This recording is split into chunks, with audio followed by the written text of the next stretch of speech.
Hey, what's going on, everybody? Welcome back to CyberMoto. How are you guys doing? Hope you're having a fantastic day. Hope everything's going well. Hope you're enjoying yourself. I am doing quite all right myself. Just trying to enjoy the weekend, the nice weather. Where I live, there's a lot of up and down. One day it'll be in the 80s, the next day it'll be in the 60s, but it's not what we're here to talk about. Well, in the 60s isn't even that bad. 40s, there we go. That's a better thing. But yeah, welcome back to another episode 2 of CyberMoto. Hope you're having a fantastic day. That's a nice looking bike. And I wanted to take this episode to kind of discuss the things that are going on with ALGs. For those of you who don't know, ALGs is the Apex Legends Global Series. It is one of the largest events in Apex Legends at the very least, and one of the largest tournaments in the world. I say one of because I don't think it compares to the Call of Duty League or League of Legends, but one of. And recently there was a lot of news, a lot of controversy with things going on with Apex Legends.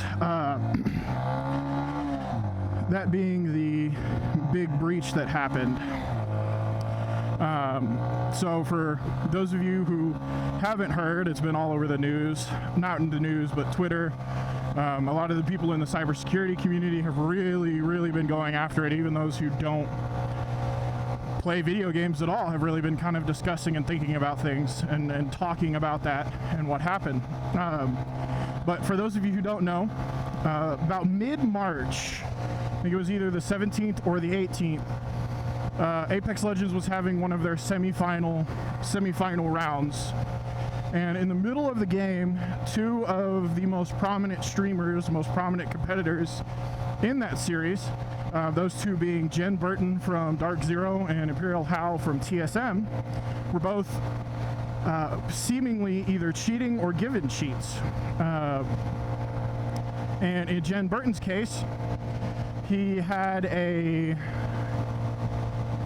message pop up, or a little screenshot pop up on his screen saying that these cheats were the title was called Imperial Halal, which you can tell is kind of a meme. I believe there was a thing also in there that said vote Putin. Very much a meme tool. And he was able to see everybody in the match, everybody on the map. I believe it's called Apex Spectator or Global Spectator, whatever it is. It's basically what the spectators see, or whenever you watch a game, what you see, how you could see all the enemy teams that are around each other. He could see everybody, and he, and on his messages it popped up saying Apex Legends hacked by Destroyer 2009, which we'll get into a little bit more, and random. R4NDOM, I believe is what his tag is, his alias. And so Jen Burton was given hacks, and he left the game to maintain integrity of the game.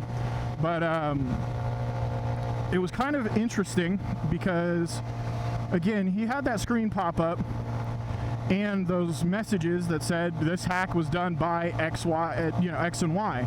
That would be Destroyer 2009 and random. And oh, that's a big ass bump. Oh, ouch. And kind of around the same time, Imperial Hal was seen in the middle of a firefight, and his bullet seemed to have curved to someone who he wasn't even aiming at, and realistically didn't even see, which is, crazy. Pretty common for a hard aimbot. And unfortunately for Hal, he didn't have that message or that trolley screenshot pop up, the Imperial Halal cheats. So a lot of people assumed he was cheating. Now, he didn't fire any bullets. He didn't shoot any shots after he realized, and he kind of just stood still until the admins eventually ended the game. But two of the most prominent streamers, most prominent competitors in the game today we're given cheats. I mean, that's kind of crazy. And if it wasn't for these messages and the little pop-up and the person taking credit for the hack, I mean, we would think that two of the best competitors in the game have been cheating all this time, which is kind of another interesting thing that we'll eventually get into, right? But some more information that we're kind of looking at is kind of, what do we know? You know, what do we know so far about this breach? Well, initially, everybody in the Apex community jumped, I'm going to say jumped to conclusions. This is all still speculation, so we don't really know the entirety of what's going on, right? But the majority of the Apex community jumped to conclusions saying, oh, this was a remote code execution. You know, this person had full access to the servers. They also assumed that it was the fault of Easy Anti-Cheat. An Easy Anti-Cheat had a bug in their code or in their application that allowed this person to gain access to these users' machines, their computers, or gain access to the server.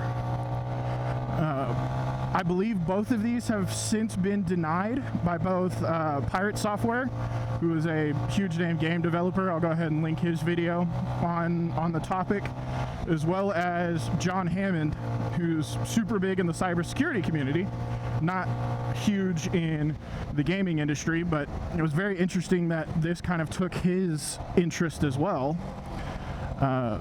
because he's been talking on it. So, you know, they've done a lot of investigative work, and part of the research that I've done and what's going on has been with their videos. It's been extremely helpful and insightful. They had more access to look at more things than I do. But kind of what we know so far is, after jumping to conclusions and more investigative research was done, it was found that it really wasn't a remote code execution, because remote code execution's pretty much one of the worst breaches that can happen. I mean, you have full access and can run codes remotely on somebody else's machine. That's pretty scary. And Easy Anti-Cheat has since come out and said this is not a problem with our product, which is pretty rare because Easy Anti-Cheat doesn't make a lot of comments on things like that. Now, some of the other things that we know, the fear was with game integrity and whether or not the streamers were hacked. Their machines were compromised, which was initially thought, because I believe it was Hal has malware bytes on his machine, and it said that there was an inbound connection from an IP address that was a remote server or a virtual machine. And I don't believe that that's the case. I think with all the research that we've done and all the research that has been done, it wasn't their machines. And another thing, Destroyer 2009 has actually come out and done an interview about his breach, his hack of Apex Legends. And he said that none of the hacks were outside of the game, nothing left the game, which usually means that it was a server breach, and that remote code execution was likely not the culprit. Now, he's not going to bring anything out. He's not going to say anything about it or give out the cheats. You can't buy them. You can't find them online. These were something that I believe he and probably Random found. And he doesn't want to give them out to people. Per his statement, he said this was just for fun and to expose the malicious, or excuse me, expose the vulnerabilities that he claims the Apex devs already knew about and they have yet to fix. So for him, he did it, one, just for fun, two, and to try to get the devs to fix their vulnerabilities that he says they know about. So good news and bad news there. Good news being these cheats are not, or these hacks on the Apex servers are not publicly available. They're not widely publicly known. And hopefully it's not something that somebody else with actual malicious intent can use. But like he said, imagine if this was somebody who actually had malicious intent, who actually wanted to do something wrong. That would be pretty gnarly. because they would have full access to absolutely everything in the server. They could give give other players cheats and make them think that they're hacking without them actually doing anything wrong. I mean, that's just crazy to me. So with these statements, we kind of know at this point that these cheats were server side, or these hacks were server side, that nothing was put on the players' machines, and based on other research, it likely wasn't a remote code execution vulnerability, and we also know that easy anti-cheat wasn't the culprit. That's a lot of information.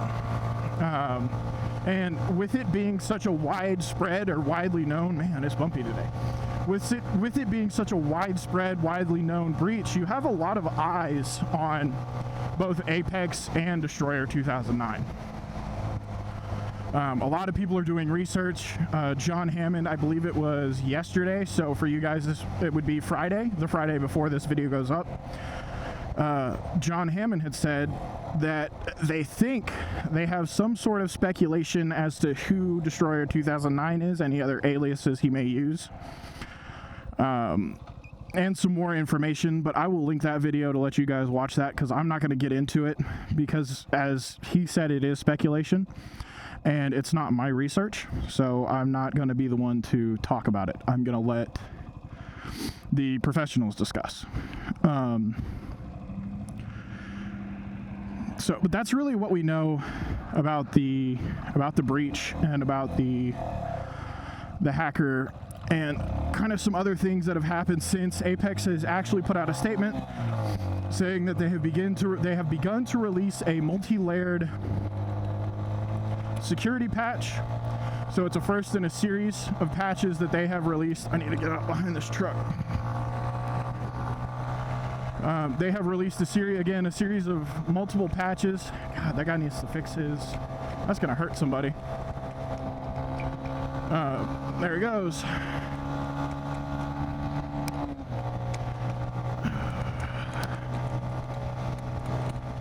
Let's just go ahead and get past him so I don't have to worry about his stuff. Speeding or not, I don't want to be behind that. Okay, so Apex has since released a series of updates that have returned to game integrity. Apex did postpone, when they put out their initial announcement that they were aware of the breach, they did postpone any further competitions, which has since been removed. They actually held the finals offline without any announcements or broadcasts, although people in the community were pretty well aware that it was happening, as they had seen all of the Apex Legends Pro streamers that were streamers and competitors not stream, as well as anybody who were friends with them saw them in a custom lobby. So that has since happened, and I believe the video is actually uploaded now. Oh God, that is dangerous. We're just gonna not deal with this guy anymore. So it seems that competitions have resumed. I believe the finals are over. That's the finals before playoffs have concluded. And TSM won. For those of you who are TSM fans, congrats. I personally am rooting for DSG, Design. Not Design, it's Disguised. Design is one of the players. So I'm rooting for DSG. That's kind of that's the team that I want to take it. They're currently in 5th. But it seems that it has resumed. So, after all of this has happened, what's next? What's next on the list? What are the next things that we're looking for? How much research is going to come out? And to be truthfully honest, not a lot of people know what's next. We don't know what the original cause for it was. We don't know what my goodness, loud exhaust. We don't know what the cause of the breach was. The incident is still ongoing and active investigations, so we're not really sure what happened. And unless we know what happened, how do we know where to go?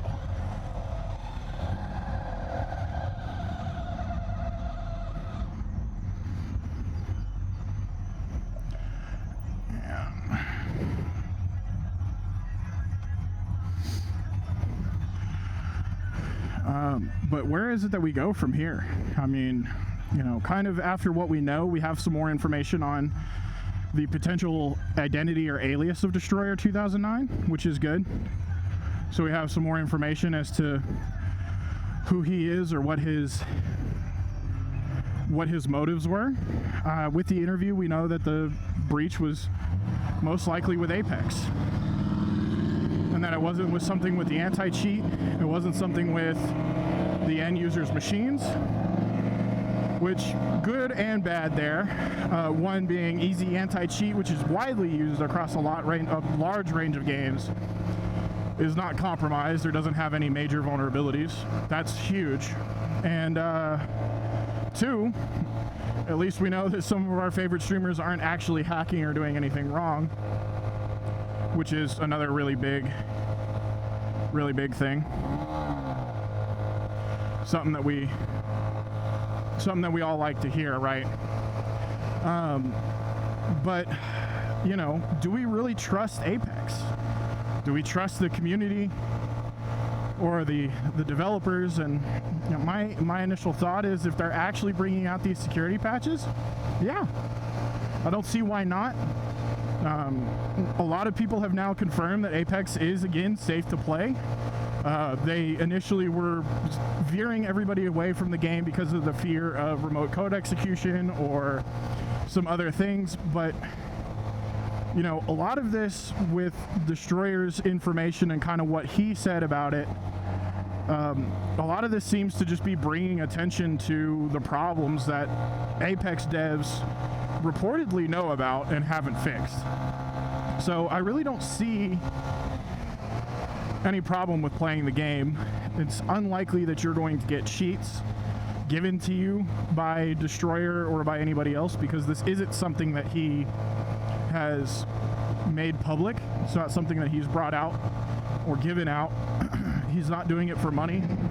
You know, arguably some attention, and then even more arguably some light on the problems that Apex has not done anything about. Now, whether or not they can do anything about it, that's a different story. There are a lot of bugs and a lot of vulnerabilities in a lot of places that you just can't do anything about.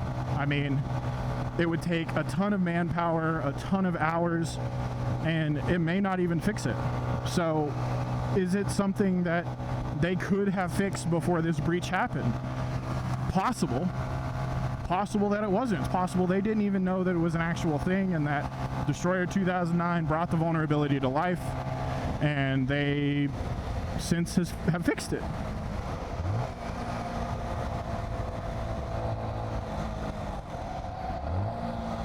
Which is, you know, of course, that's the hope, right? We hope that they fix the problem and that it's no longer going to be a thing, but we're not too sure. So I personally believe that Apex is safe to play. I haven't played it because, again, when it first came out, did I believe it was a remote code execution? No. It was unlikely. If they were just using RCE to give a player cheats, highly unlikely. I mean, remote code execution, they could have done absolutely anything that they wanted, including shutting down all Apex servers temporarily and shutting down the competition themselves without giving them cheats. I don't think it was a remote code execution. But that's about as far as I get. And some of the other things to worry about is, yes, Destroyer said, oh, this is just for the memes, for the lulz. I'm just having fun and showing problems where problems are. But is that actually the case? Is that something that he's actually doing? Or did he do something else to the server? You know, if he had access to the server to the point where he could perform remote code execution, does that mean that he had access to other things? You know, did he put a rat tool, a remote access Trojan, or did he put a you know, a C2, a command and control? Did he put some other things on the servers? We don't really know, and I don't think it's something that Apex themselves is going to make any comment on. At least not until they figure out exactly what's going on, or until they fix everything and the incident's been resolved. But you know, it's all kind of interesting how a breach in one of the largest game series in the world has brought together a community that's, you know, already quite together. The security community is very much a tight-knit bunch, but bringing in people like John Hammond, who don't really talk about game breaches or server or you know, anything gaming related. He's very much a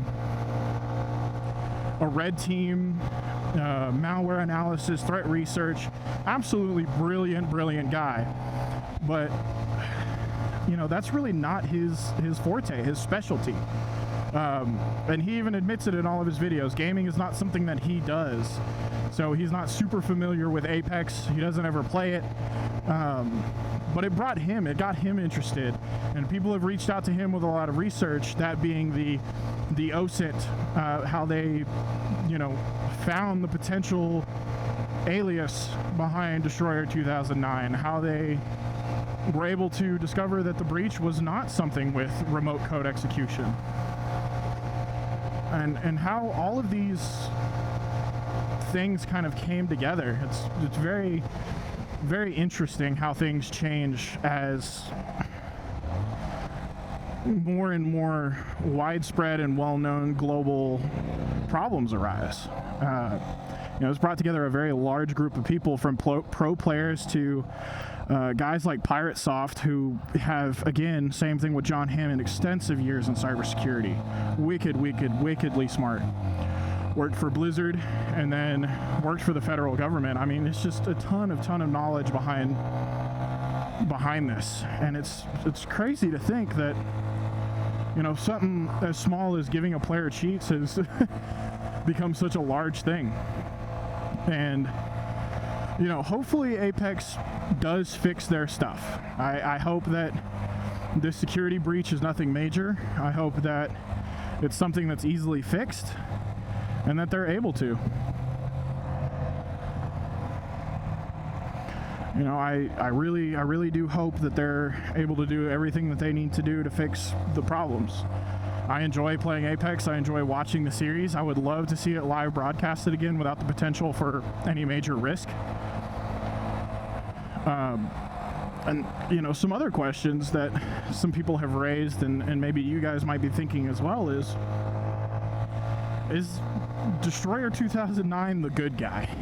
You know, is he bringing light, the Robin Hood of the gaming world? You know, bringing to light the problems that these companies may be trying to hide.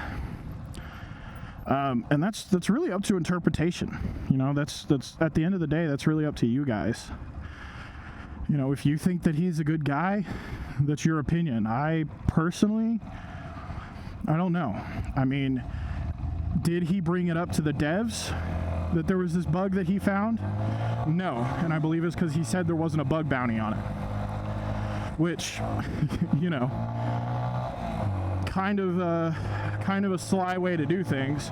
Oh, you guys aren't going to pay me for finding your vulnerability? Here, let me exploit it to the world. A little interesting. You know, and he's not in a gray hat or white hat scenario. This is very much a black hat breach, which is a criminal offense. You know, and for those of you who are not super familiar with cybersecurity lingo, white hat, think about it.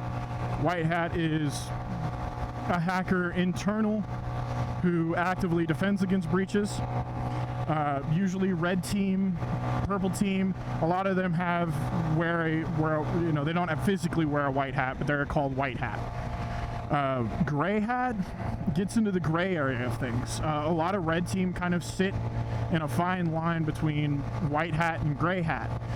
They do some things that could potentially be illegal, but they've been sanctioned or hired by the company to do these things.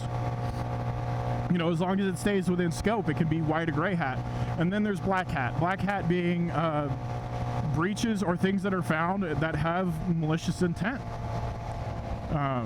And you know, granted, his intent may have been, oh, well, I want to get the devs to fix their stuff, but he didn't report it to them because they didn't have a bug bounty out, so they weren't paying him to fix these issues.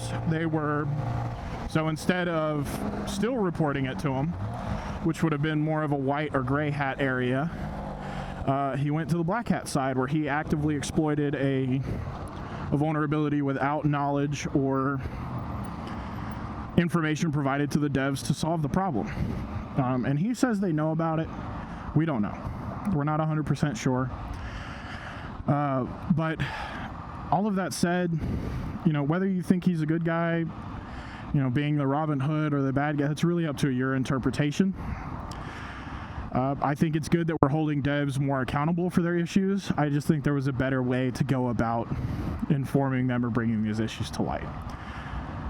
So, kind of in the middle there, but I'm not going to provide my real opinion on that. I'm going to leave it up to you guys to kind of decide what you think. So, again, that's really all we know on these breaches. If you want any more in-depth analysis as to what happened, what's going on, and what's next, I would really say go watch Pirate Software, and John Hammond's 2 videos now on the matter.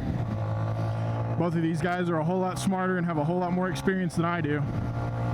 And they are quite entertaining to watch. And I will leave the videos both linked down in the description, and anytime I bring them up, there will be a little information bar talking about it. So you guys are more than welcome to go to watch their videos and get some more information.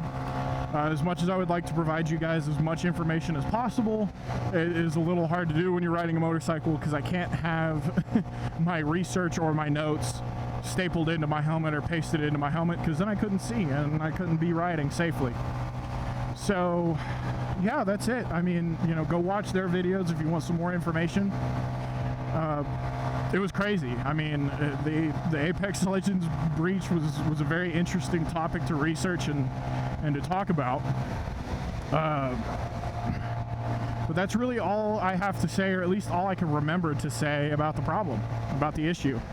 You know, if you guys have any more information, please feel free to leave it down in the comments. I'd love to know more about what your thoughts are, what your opinions are, what you think should have been done better, what you think was done properly, how you think that these companies handled the problem. Did they handle it well? Did they handle it poorly?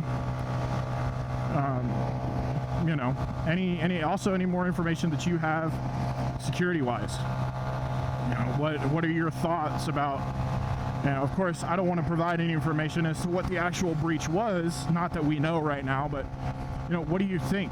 Did you also believe right at the beginning that it wasn't remote code execution? Did you think it was?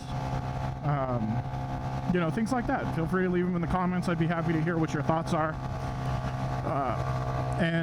Also, I really want to hear what you guys want me to talk about next. I will be on vacation this coming weekend. That's the weekend after Easter. So I will try to film a video a bit earlier and actually have it scheduled for upload so I can enjoy my time off. But I still absolutely want to hear what you guys think. What are your thoughts and opinions, and what do you want to hear more about? You know, as I said in the last video, do you guys want to hear how-tos? Do you want to hear any more trends? Do you want to hear just more about me? I don't know. Whatever you guys want, just let me know, and I'd be more than happy to discuss and do those things for you. But I hope you guys have a great rest of your day. Thank you for tuning in. If you like this kind of content, feel free to subscribe and turn on the notifications. Let me know what you want to hear next, and that way you're notified of everything that's to come.